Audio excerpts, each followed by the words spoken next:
મહેસાણાના વિસનગરમાં વીજ ચોરી કરતા શખ્સે યુજીબીસીએલની ટીમે હુમલો કર્યો છે।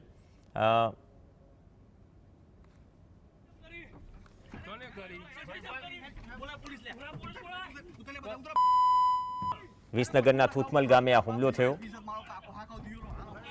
યુજીબીસીએલની ટીમે ખેતીવાડી જોડાણના વીજ લોડ ચેકિંગ કરવા ગઈ હતી। તે દરમિયાન શું તપાસ કરવા આવ્યા છો તેમ કહી 3 વ્યક્તિઓએ મુદ્દામાર માર્યો હોવાનો આક્ષેપ છે।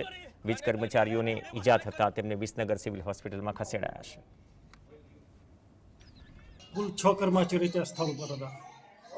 ત્યાં એમને અમારે જે પેપર વર્કનું કામ હતું એ કામ કરતા હતા। એ સમયે રબારી વિપુલભાઈ અભિરાજભાઈ આવેશમાં આવી જઈને એમના અન્ય મિત્રોને ફોન કરી બોલાવી અને મારઝૂડ કરવા લાગેલા।